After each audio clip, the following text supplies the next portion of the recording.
Bom, moçada, por falar em política, né, que alguém decida, sendo cidadão artista, fazer política, muito bem. Pode, né? Sabe quem não pode fazer política? O Vai Benes, ou Bob Ferruia. Vocês sabem quem não pode fazer política. Sabemos. Quem não pode fazer política? Não pode fazer política quem tem canhão. Quem tem canhão não faz política. Quem tem arma não faz política. Quem é membro das Forças Armadas não pode fazer política. Por quê? Porque as Forças Armadas são forças regulares do Estado brasileiro. Elas não são forças regulares do governo brasileiro. Por que é que eu sou contra que militares participem da política, incluindo os da reserva? Que tem benefícios especialíssimos na condição de militares da reserva que outros brasileiros não têm. Aliás, lembra a reforma que fizeram da Previdência dos militares, que disseram que ia economizar dinheiro? Uhum. Aumentou as despesas em 17%. Eu sei que é chato às vezes eu falar, procura aí quando isso aconteceu que o tio falou que as despesas iam aumentar. Né? Porque eu nunca vi você aumentar benefícios para diminuir despesa. Não conheço essa fórmula. E foi o que na prática aconteceu. É evidente que se você aumenta benefícios, você aumenta despesas.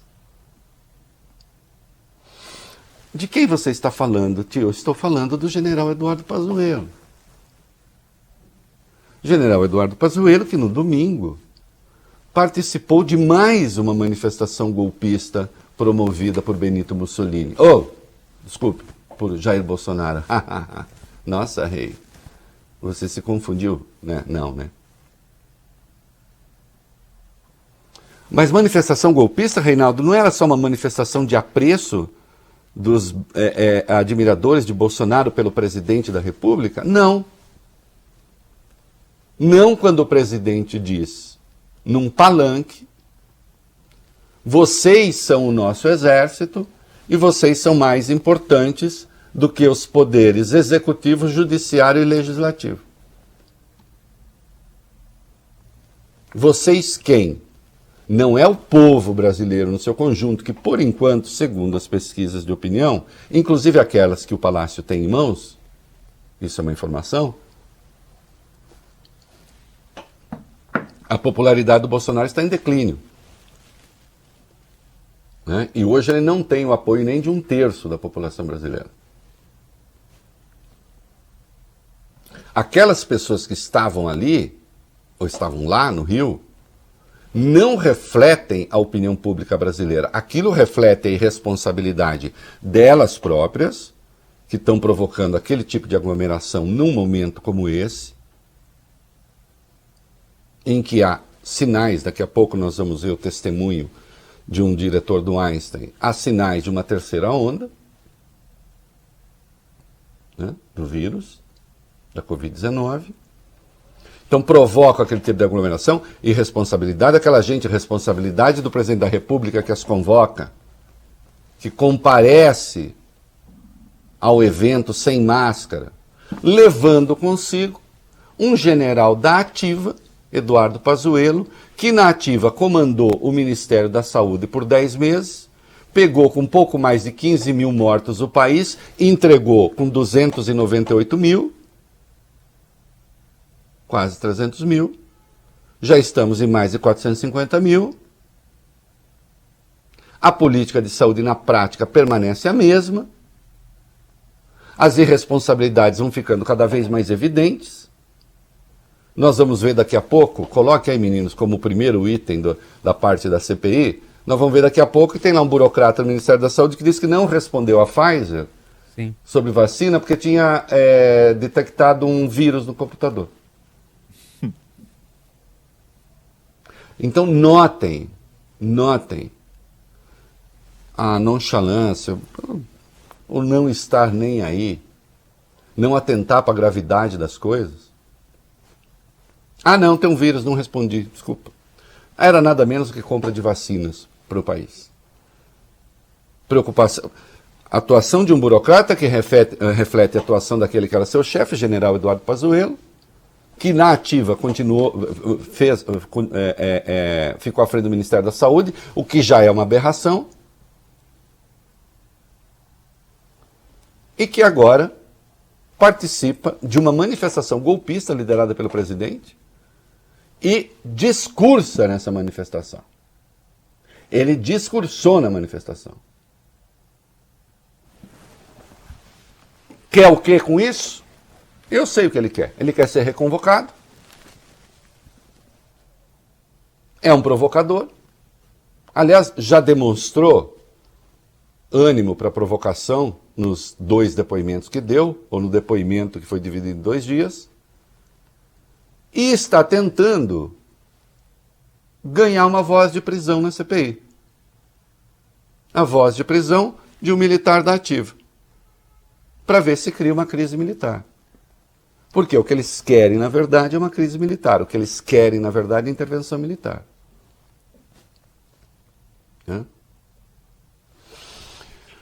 Notem uma coisa. A popularidade do Bolsonaro está em queda, a situação dele eleitoral, se a eleição fosse hoje, seria muito difícil, ele seria derrotado. E seria derrotado pelo Lula. Eu não sei se essa situação permanece. Atenção que isso é muito importante.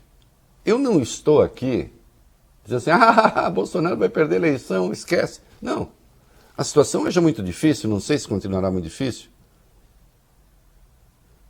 O Paulo Guedes já disse que vai jogar dinheiro na mão da população porque é eleição. Eu nunca vi ninguém, aliás, confessar isso tão abertamente. Nós já vamos chegar lá. Então não sei. Agora preste atenção. Se Bolsonaro eventualmente ganha a reeleição, é ainda mais grave. Porque ganhar a reeleição não significa ganhar a governabilidade. Veja o caso da Dilma. Eu não estou comparando os conteúdos, antes que petistas fiquem bravos, antes que não sei quem fique... Não estou comparando o conteúdo. Só estou dizendo que a Dilma ganhou por uma margem relativamente pequena e 15 dias depois da vitória nas urnas, ela teve um veto derrubado na Câmara. E a Câmara que estava se desenhando para ela, com a eleição, era mais hostil do que aquela que estava sendo substituída. E aí a presidente ganhou a reeleição e junto com a reeleição ganhou uma crise. Sim, havia fatores, havia Lava Jato, sempre há fatores, como há fatores agora. O que eu estou dizendo é o seguinte, eu não estou antevendo, Bolsonaro vai perder a eleição. Hoje perderia. Pode ser que não seja assim daqui a 1 ano e meio. Agora, ganhando não melhora nada, piora. E ganhando não quer dizer que ele vai refrear o ânimo golpista, porque ele é essencialmente golpista. Quando é que os atos em favor do golpe começaram? Não foi em 2019? Logo no primeiro ano de governo? Quem fazia oposição ao Bolsonaro? Organizada. A oposição estava meio boba, com o vareio que tinha levado nas urnas, né? Especialmente na eleição do Congresso. O desempenho do Haddad não foi ruim, considerando as circunstâncias. Foi feito candidato na última hora, etc., transferência de voto. O desempenho dele eleitoral foi bom, mas a formação do Congresso foi muito ruim. O desempenho das oposições nos estados não foi bom. Então a oposição estava meio abestalhada. O Centrão, como sempre, estava meio ali, tentando, como diria Cazuza, encontrar lugar no vai e vem dos quadris. Sempre. E você tinha um presidente da Câmara que estava empenhado na reforma, pois Bolsonaro liderou em 2019, direto ou indiretamente, 5 ou 6 manifestações em favor do golpe. Por quê? Do fechamento do Congresso e do fechamento do STF. Sem razão. Porque a alma dele é essencialmente golpista. já era quando ele era militar da ativa. Ele pensou em praticar atos terroristas contra os próprios militares. Explodir a doutora do Guandu no Rio. Deixou o exército por isso. Para ir fazer pregação golpista como deputado. Então agora, em face até das dificuldades eleitorais presentes, que eu insisto, não sei se projetam para o futuro, e se não se projetarem pode ser pior para o Brasil, ele promove esse tipo de manifestação. Bom, eu não sei se o Lula chama uma manifestação no Nordeste ou mesmo em algumas regiões do país, eu não sei quantos milhares compareceriam. Falou-se ali de coisa 10, 15 mil pessoas, um cálculo acho da prefeitura, entre 10 e 15, muito impreciso, porque entre X e X mais 50%, enfim, é um chute. Mas de qualquer modo não havia pouca gente. Havia muita gente. Hã? Agora, será que a oposição deve agora, as oposições, então fazer atos para contrastar com esse, entrando no campeonato de irresponsabilidade com Bolsonaro, para saber quem contamina mais pessoas? Eu entendo que é hora de ter calma, é hora de não fazer isso. Não é? Até porque essas coisas que o Bolsonaro está fazendo não estão sendo positivas para ele. O próprio Planalto sabe disso. Isso é um ato desesperado, que é para tentar criar a impressão de que a população está com ele. Não, a população não está com ele, a esmagadora maioria não está com ele. Os fanáticos estão com ele. E só tem um lado da opinião indo para a rua, um lado não, só tem um nicho de opinião de extremistas indo para a rua. E aí, meus queridos, eu publiquei um posou supostamente pilotando um avião, que é o que está na foto ali, né? Vejo também no meu blog. Não, nada disso é montagem, porque aí quem está acompanhando agora pela internet está vendo a foto inteira, né? A montagem inteira que eu botei. Corta um pouco, mas não tem problema. Está ali Mussolini, Bolsonaro, Mussolini conduzindo um avião, supostamente. Mussolini sobre o cavalo acenando, Bolsonaro sobre o cavalo acenando. Ele busca essas semelhanças. Assim como Mussolini adorava promover marchas para demonstrar a sua força. Agora, eu hoje fiz uma brincadeira no blog, uma brincadeira sinistra, porque remete a fatos terríveis, né? E até pedi para o André Mendonça, viu, Valio Bene, não procurar me processar pela Lei de Segurança Nacional, né? Nem o Anderson Torres, o ministro da Justiça. Porque esse negócio, Valio Bene e Bob Furruia, de se colar muito a biografia de Mussolini, pode terminar mal, né? Mussolini terminou muito mal. Terminou pendurado pelos pés numa praça em Milão, com o corpo sendo vilipendiado.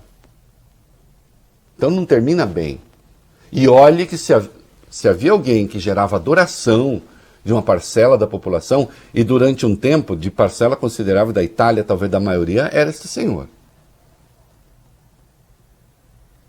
Não acho que haja espaço. Quem acha que há espaço para golpe, para violência, pelo visto, são Bolsonaro e sua turma. Eu não acho.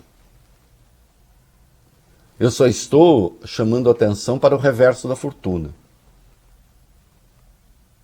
Não é? E para a violência institucional praticada por um presidente da República,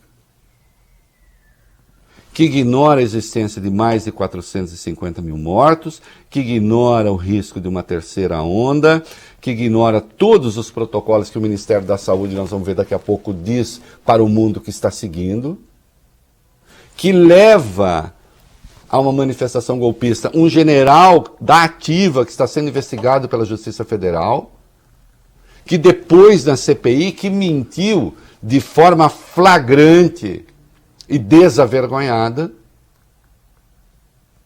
e que ao participar desse ato, evidentemente está provocando a CPI, está querendo ser chamado de novo, e quem tem esse ânimo para a provocação é capaz de chegar lá e fazer qualquer coisa. são pessoas que apostam no confronto. Né? E que, dadas as circunstâncias de que seus opositores não estão indo às ruas, então resolve se colocar como monopolistas da opinião pública. Não são. E na minha avaliação, os oposicionistas não devem ceder à provocação barata, que é fazer manifestação para competir com essa de Bolsonaro. Não é hora de fazer isso. Porque as pesquisas de opinião refletem, e insisto, o Palácio também as tem, que esse tipo de comportamento não está sendo bem visto pela população.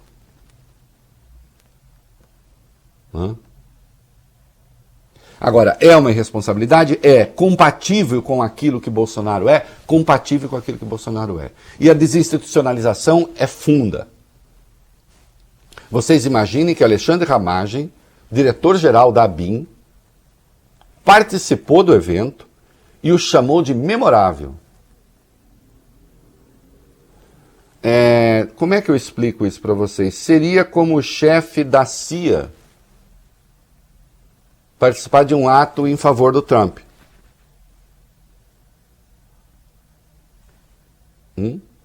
É isso. Vocês imaginam o chefe da CIA participando de uma coisa como essa? Porque a ABIN é o nosso serviço de inteligência. Estava lá. Que mania é essa de ficar associando Bolsonaro aos fascistas? Não, o fascismo é um modelo econômico tal que não está dado no Brasil. Agora, fascistoides, eles são.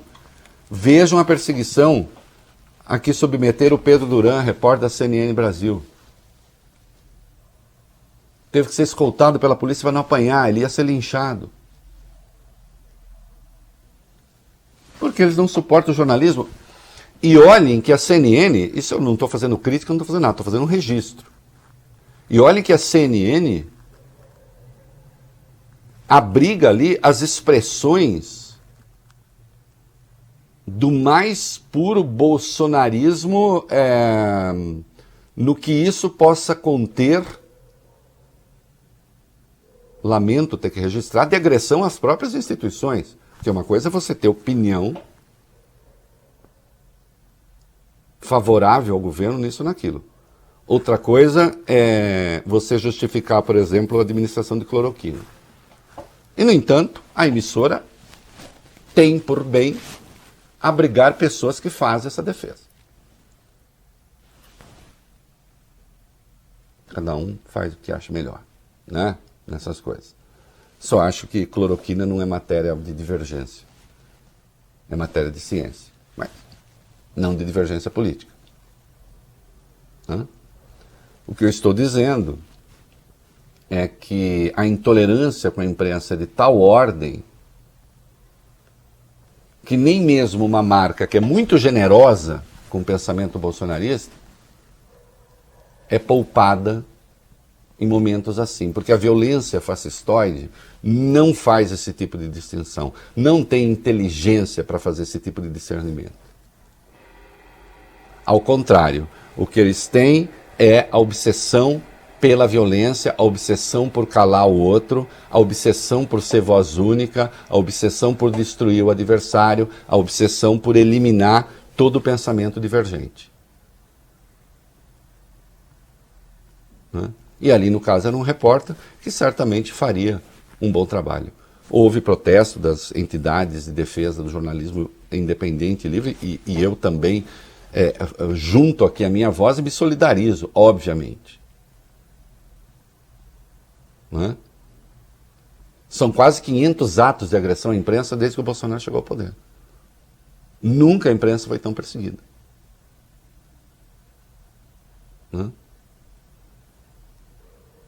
E aí alguns deles dizem assim, é lamentável, mas também essa imprensa, de tanto que ela distorce, as pessoas acabam fazendo isso. Ou seja, justificadores da violência.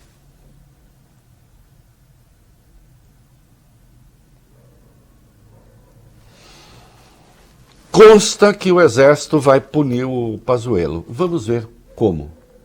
Este senhor tem de ser primeiro punido e mandado imediatamente para a reserva.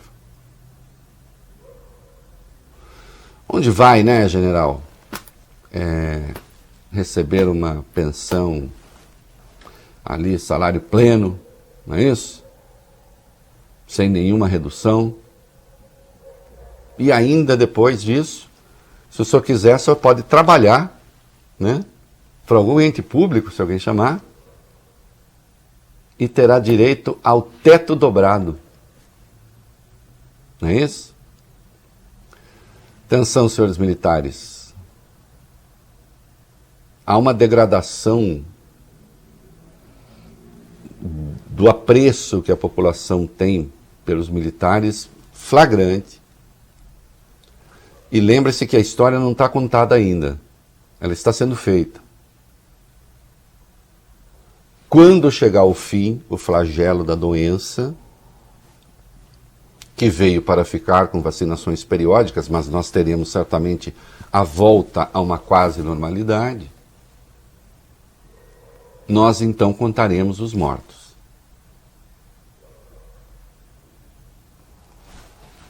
E as pessoas razoáveis apontam que chegarão perto de 1 milhão.